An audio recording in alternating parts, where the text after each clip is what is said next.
Brasil, caralho. Peraí. Vamos começar de novo. Eu queria falar inglês, vamos orar pra Deus? Vamos. Meu Deus, meu pai, por favor. Hi Lorena. Hi, how are you?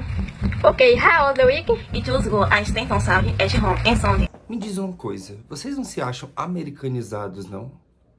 Vocês não conseguem perceber os milhares de pontos espalhados na nossa cultura que são completamente estadunidenses? E como nós, brasileiros, e principalmente nós, latino-americanos, olhamos para os Estados Unidos como um grande exemplo, como um grande pai nas relações internacionais e dentro da cultura. Sabe, uma inspiração. Mas de onde é que vem isso? E quão perigoso isso é?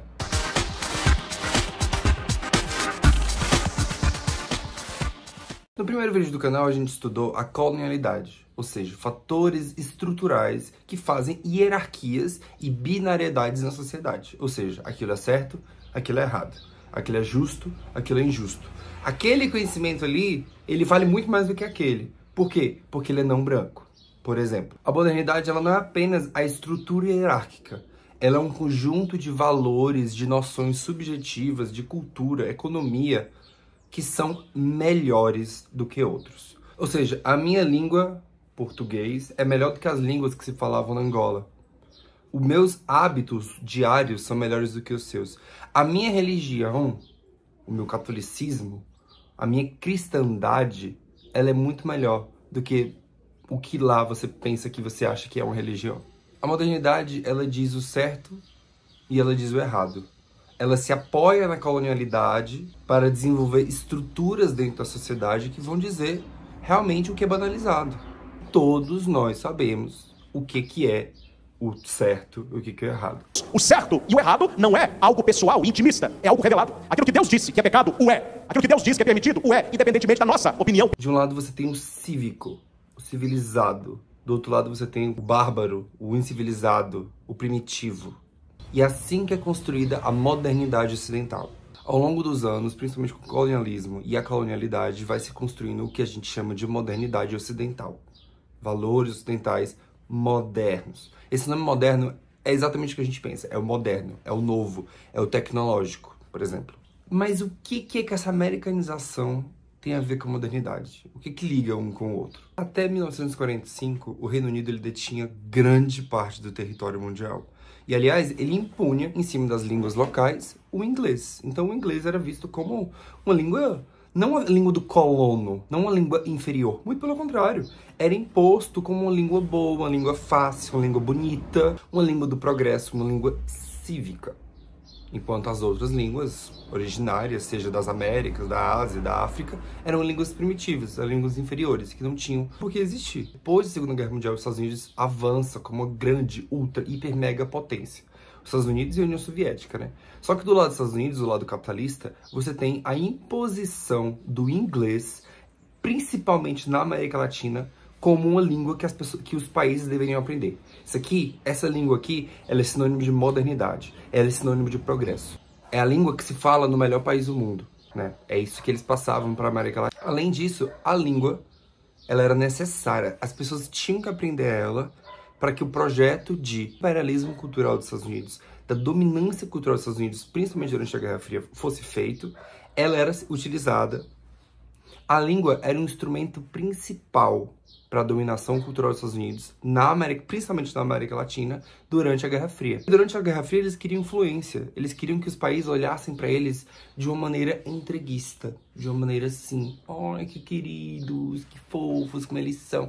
Ai, meu Deus, como o American Way of Life, como o estilo de vida americano é perfeito. Oh, meu Deus, é uma família nuclear, um homem e uma mulher, que tem uma casinha toda bonitinha, um cachorro, um carro para se locomover. Eles comem isso, isso, aquilo. Estudantes estudam na high school. Lá eles têm o próprio armário, lá eles escolhem as próprias cadeiras, blá, blá, blá, blá. Eles foram nos mostrando como é que era o estilo de vida deles. E impondo, de maneira muito subjetiva, que aquilo era o mais interessante. Que aquilo era o que iria fazer-os felizes. Essa ideologia, né, esse grande projeto dos Estados Unidos para isso, foi muito fácil. Porque as grandes instituições ocidentais, todas tinham inglês como uma língua materna. A ONU e o FMI, eles passavam a adotar padrões linguísticos estadunidenses. na sua comunicação. Então, o que acontece é porque a influência foi tão grande. Por exemplo, eles começaram a investir em estradas, rodovias, sinalização, engenharia do trânsito e tal. E ao mesmo tempo que eles faziam isso, eles se tornavam um país para carros, né? Um país que, assim, para quem for nos Estados Unidos sabe, você não consegue se locomover nos Estados Unidos sem carro. Só se Uber é caro, transporte público é péssimo. Praticamente não tem metrô, então assim, você tem que ter um carro. All changed now. 3 weeks ago, we bought another Ford. The new, low-priced, custom-line Victoria. Isn't it stunning? Você tem que comprar um carro. Eles impuseram isso no Brasil, né? Então, o Brasil começou a ver, os Estados Unidos tem carro, então vamos adotar carros também. É isso que a gente precisa. É modernidade, é progresso. Num país onde você precisou ter um presidente, o Juscelino Kubitschek, para colocar ruas entre o país. Em 1950, muito depois dos carros se tornarem populares. Então, ao longo do tempo, eles foram nos influenciando a viver como eles, só que sem dinheiro. Nos ensinaram a consumir mais e mais e mais, e para tudo se precisa consumir. Nos ensinaram a comer cada vez mais industrializados. Os feras treinam duro e se alimentam bem com o café da manhã completo com sucrilhos Kellogg's com 10 vitaminas. Então vamos largar todas as nossas frutas e nossas coisas que não precisam ser industrializadas e vamos comer marcas estadunidenses. Você tem datas comemorativas de consumo que foram muito influenciadas por eles. Óbvio que também tem hierarquização dos produtos. Então você tem que consumir muito e tem que consumir o que é meu. O meu carro, a revista.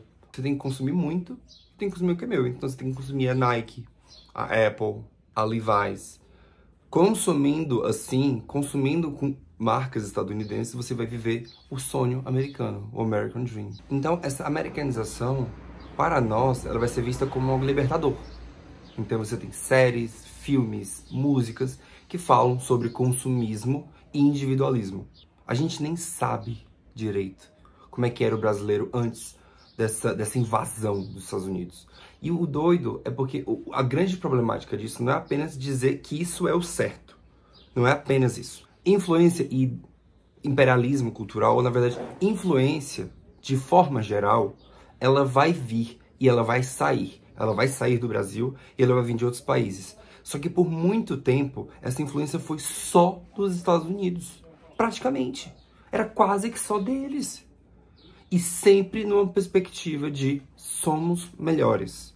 Façam assim para vocês serem felizes. Epistemologicamente, dentro do mundo do saber, Walter Mignolo, né, que ele é um autor fantástico da colonialidade, ele vai dizer que essa americanização vai reforçar algo que se chama colonialidade do saber.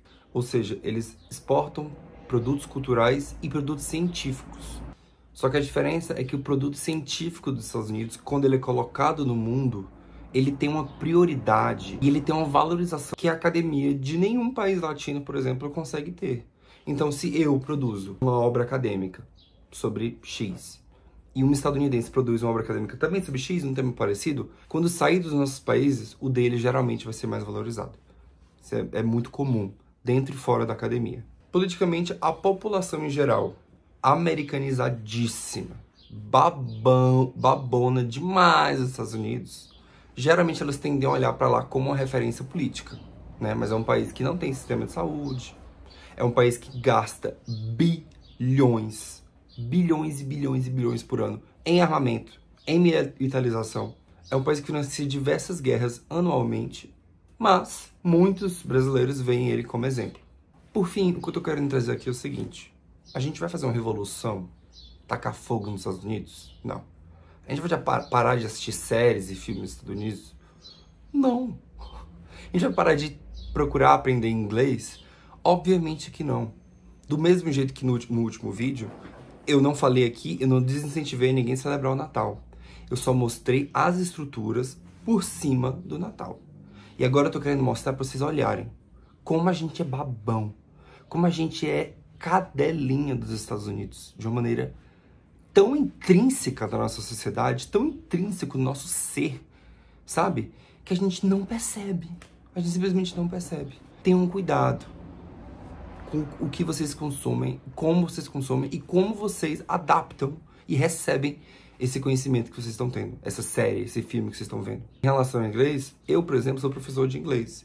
E eu acho muito interessante a gente ter uma língua que é considerada universal pela facilidade na comunicação. Então não vale hierarquizar o inglês e entender como que ele se tornou a língua mundial e como isso não foi muito interessante para povos originários que tiveram sua língua submergidas pelo inglês, né? Indo agora também, finalmente agora, dizendo que esse canal tem a intenção de conscientizar. Eu não tô demonizando o inglês, o Natal ou os outros temas que vão vir. Só quero mostrar a estrutura por trás deles e que para vocês tenham consciência do que vocês consomem, tem por certo e errado. Quais são as convenções que vocês têm como certo e errado.